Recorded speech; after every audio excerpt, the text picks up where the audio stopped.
It was about 11 years ago when my brother and I traveled to Jamaica for a friend's wedding. I was 29 at the time, and my brother Alex was 32. We were excited not just for the wedding, but also for a chance to get out of town on a short vacation. Neither of us had ever been to Jamaica before, and we'd heard so much about the beaches, the food, and the atmosphere. It was only going to be a 3-day trip, but we were determined to make the most of it. We flew into Montego Bay on a Friday morning. The resort was beautiful and right on the water with an amazing view of the ocean from the beachfront suite we were sharing. The first day we were there was really laid back. We spent the afternoon relaxing by the pool and catching up with a handful of friends that were also there for the wedding. That night we went to the rehearsal dinner, which was at a nice restaurant overlooking the ocean. The atmosphere was perfect and we had great food and pitchers of pina coladas. Everyone was excited and the night flew by. Saturday was the wedding day, and the ceremony was right on the beach just before sunset. It was everything you'd imagine a tropical wedding to be, with the sound of the ocean and an almost dreamlike setting. The reception was equally beautiful and was kind of an indoor-outdoor setting with lights strung up in the palm trees, a live band, and an open bar. We spent hours laughing, eating, and dancing, and by the time we made it back to our suite that night, it was close to midnight. Our suite had a small balcony that overlooked the beach, so Alex and I decided to have one last beer and enjoy the view before calling it a night. I remember the air feeling perfectly warm, with just enough of a light wind to keep it comfortable. You could hear the sound of the waves, and the sky was clear with tons of stars. It was one of those nights where everything felt perfect, but then we saw the lights. At first, they looked like boats out on the horizon of the ocean, but we realized that they were a lot closer to shore than the actual horizon. They were distinct, small points of white light that seemed to be bobbing out on the surface of the water, but as we kept watching, the lights started moving in really odd patterns. They weren't just floating on the water, they were also flying up into the air. We sat there and watched as they would hover high above the water, then descend again, as if they were diving into the ocean. It reminded me of those birds that dive for fish and how they soar over the water for a minute or two looking for food, then do a fast vertical dive into the water to grab the fish. Neither one of us could even guess what might be happening out there. Alex came up with the theory that they might be some kind of lights attached to the ends of fishing lines, and what we were seeing was fishermen casting lines up into the air. But that didn't really make sense to us, and the height they were going seemed way too high for a fishing line to go. They had to be going at least 100 feet above the surface of the water. For several minutes we watched the lights repeating this same pattern, up, then hovering, then down, and disappearing into the water. At this point we were sure they were diving into the water because you could actually see the lights underwater for a second or two before they were too deep to see. It was mesmerizing, but also very weird. After a little while we could tell the lights were getting closer to shore. It was hard to tell how close they were in the dark, but they were definitely larger and brighter than when we first saw them, and maybe only a few hundred yards from the beach. Then, for no reason at all, they seemed to dive into the ocean and just didn't come back up. We stayed on the balcony for a while longer and finished our beers, waiting to see if they were going to come back up, but that was the last time we saw them. It had to be around 1 o'clock in the morning when they stopped, and we were both exhausted, so we decided to go to bed. We were never really too concerned about what we saw because we were in a totally different country and had no idea what kinds of things they might have going on out in the ocean at night. The second my head hit the pillow, I was out cold. Then I found myself in the middle of an absolute whopper of a dream. This is where it gets weird though.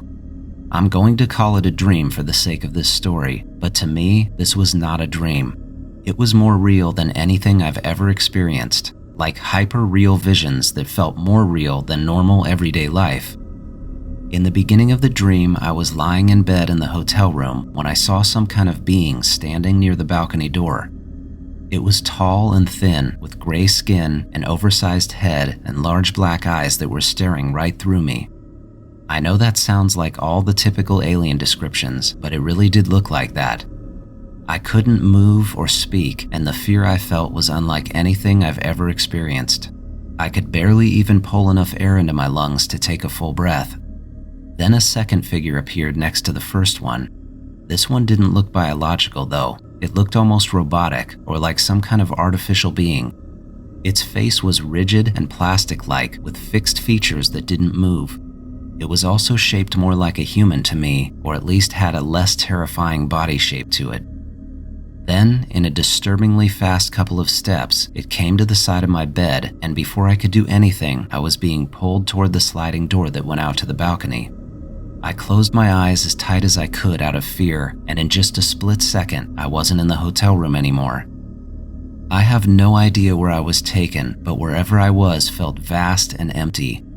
Not dark or scary really, just like floating in a void.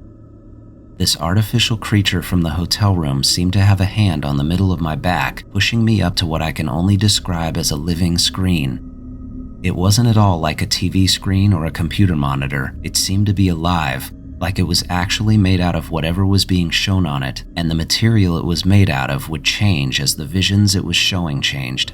It's a very difficult thing to put into words. On this living screen, I was shown groups of people marching in unison across what looked like a dead, barren landscape.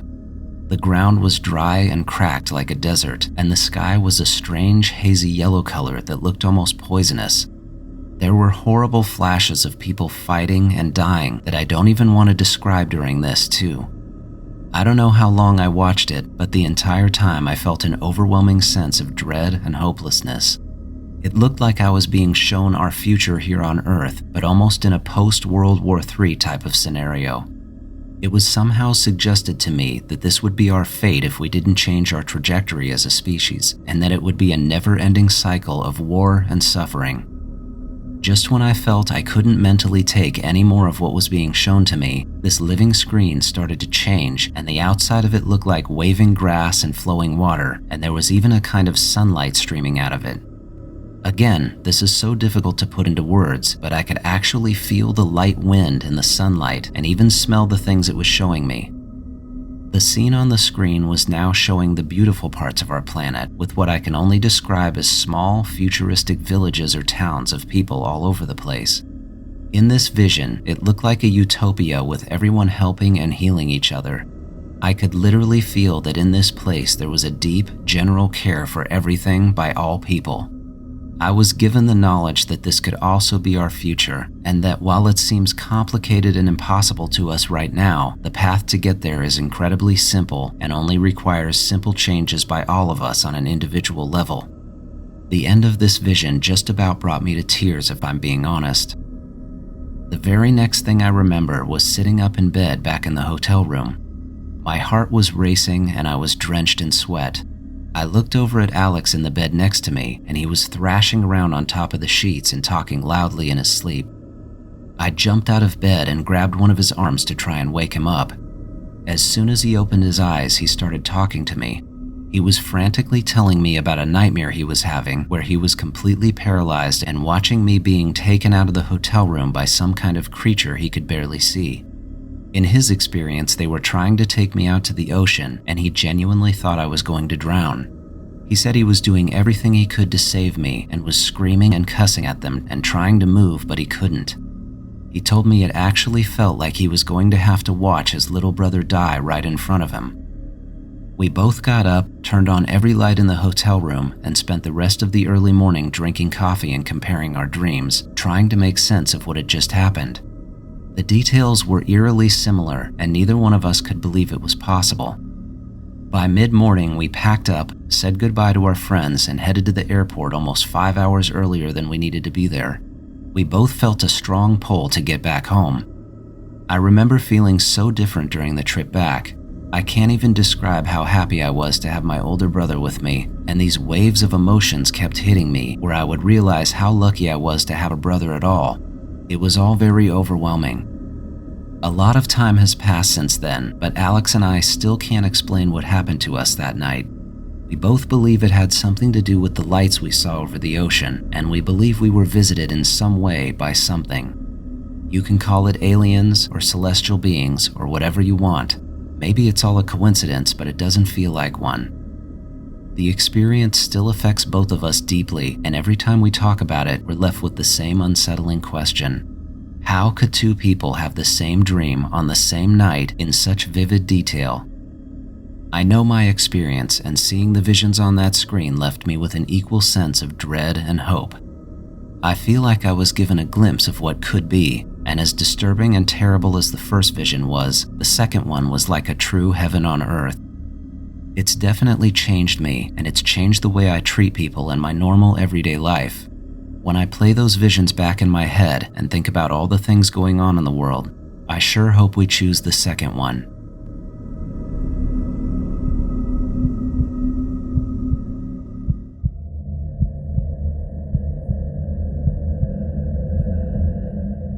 When I was 14 years old, we lived in Kuna, Idaho. Kuna is a very small town not far from Mountain Home Air Force Base. We lived on the south side of town on West Cunamora Road. There was BLM land across the street from my house and a landfill just up the road. Other than that, it was mostly ranchers and sheep herders in the hills to the south. One evening, my mother was just coming home from grocery shopping and I heard her call for me from the driveway. Actually, I wasn't sure if she was calling for me or my dad, as we both have the same name, but the tone in her voice kind of concerned me. I could tell she was worried about something, and this was more than her trying to get me to come and help her bring in the groceries. I came running around the house with my brother, one of my two sisters, and my father, and as soon as we saw her, she pointed to something in the sky that was hovering just southeast of us and out over the landfill. She immediately asked my father what it was. I had been going to air shows with my grandfather since I was old enough to walk, and my father worked for an aerospace company as a toolmaker, so we had a lot of experience around both civilian and military aircraft, and neither one of us had any idea what this thing was or where it was from. It made a noise like a loud but distant vacuum cleaner, which sounds weird to say, but that's the closest description I can come up with. This was not the noise you would expect from any kind of helicopter hovering at that range. This thing wasn't moving at all, and it appeared to be about the size of a school bus. It's hard to say what shape it was because it was pretty late in the evening and getting dark, and I only got to see it from one angle. There were a few small lights on one side, but that's all I could see. It seemed to be shining a single bright light below it and onto the ground, but it was too far away to see exactly what it was doing. After we stood there for a minute or so, it started to move slowly. The noise got a little louder, but still not what you'd expect from something that large that was hovering and moving slowly. It seemed to follow the path of the road going north and getting closer to our neighborhood when we lost sight of it as it passed a small hill at the end of our road. Then things went from unidentified to unbelievable. I walked around the side of our house near a trampoline we have on the edge of our backyard to try and catch it again as it passed the end of our block. I saw it come out from behind the hill, perfectly following the road and only about 30 or 40 feet above the ground, still not making a lot of noise. Then, in literally seconds, it went from hovering above our road and in front of me to across the valley where the Bogus Basin ski area is over 30 miles from our house. The remarkable thing is that there was no noise other than that same vacuum sound. It was just silent, instant acceleration. I watched it the entire time, not believing what I was seeing, and now my whole family was standing around me, staring in awe just like I was. As we stood there, we could see it hover over Bogus Basin for about 30 seconds. Then the noise got slightly louder, and it shot straight up in the air at the same speed at which it crossed the valley. I remember it reminded me of watching a firework take off when it shot into the sky because it had a temporary trail of light underneath it as it went up. After that happened, we didn't really know what to say to each other. My dad told us to help get the rest of the groceries inside and then to stay in for the night. He really didn't say much about it other than that, but I do remember him calling my grandfather that night from his bedroom with the door shut, and they were on the phone for a solid hour. The next morning on the bus to school, I told our friends from the end of the block about what we had all seen. They made fun of me, and it was just one more weird thing to be ridiculed over for the next day or so. I was always a bit of a social outcast, so I was used to it, but it made me not say a word about it for a long time after that. The subject actually didn't come up again until we moved away. The day before we left, that same friend from the end of the block that had made fun of me finally confessed that he, his brother, and his parents had all seen the same thing, but had been too embarrassed to admit it in front of anyone on the bus. He said his parents had told them not to talk to anyone about it because people would say they were crazy. I guess that's why he never said anything when I first brought it up on the bus. To give you an idea of time frame, this all happened in the late 80s. During the 90s, I served in the US Army as a 96 D10 imagery analyst. Ground, sea, and air order of battle was my entire MOS, and my personal forte was AOB, or Advanced Operations Base. My job was looking at images of equipment, understanding what things were and what capabilities they had, and then communicating that information for operational requirements. It also involved knowing as much about enemy and friendly hardware as possible in order to file accurate reports for command and to understand what I was looking at. Nothing I have ever seen or heard of, inside the military or out, moves like that aircraft we saw. I can tell you with 100% certainty that nothing our government has, or any other government for that matter, can travel like that thing did. If our government does know about it and is keeping it a secret, I can assure you that that kind of technology came from somewhere else. Whatever it was literally defied the laws of physics. Some people will believe what I saw and some people won't, but I will die knowing it was real and that it actually happened. Of course, I wish I had some kind of answer, but so much time has gone by now that it's become just a memory. I guess the only thing I can hope for is that someday, whatever or whoever has that kind of technology will reveal themselves to us while I'm still alive to see it.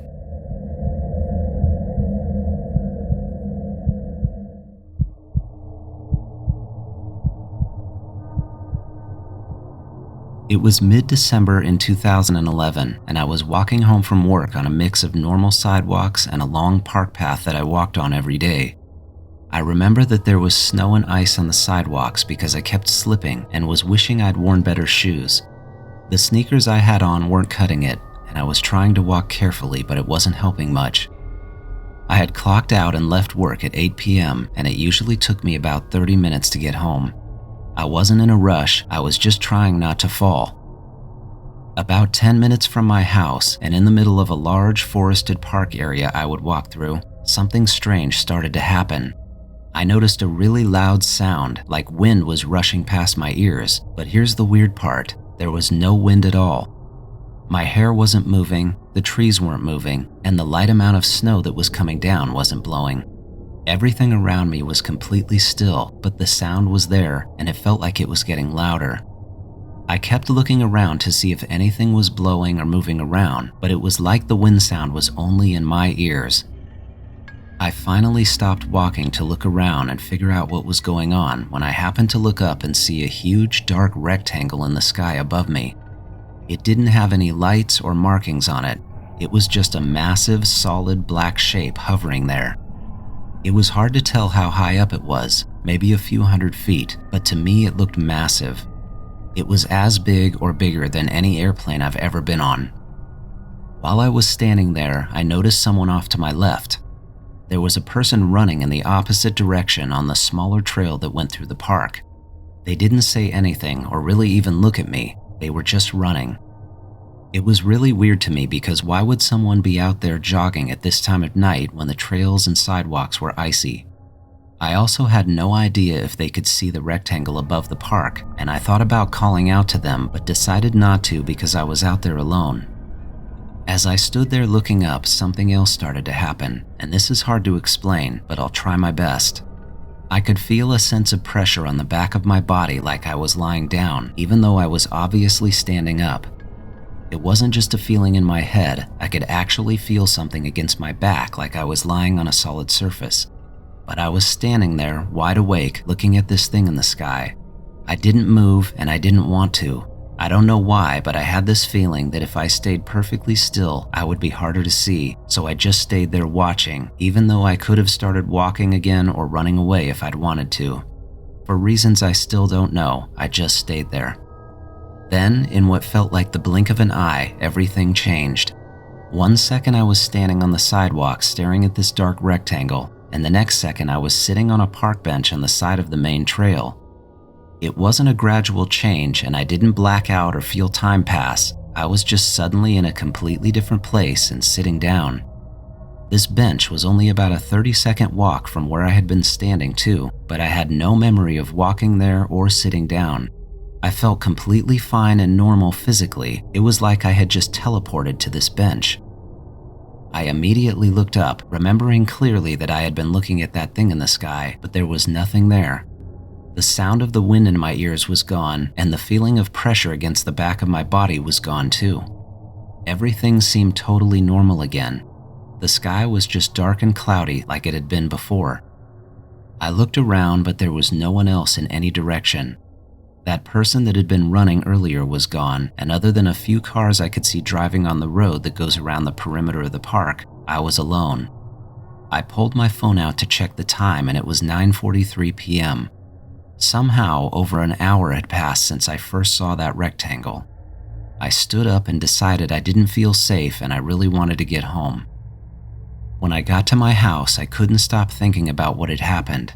I walked straight to my bathroom mirror to check myself.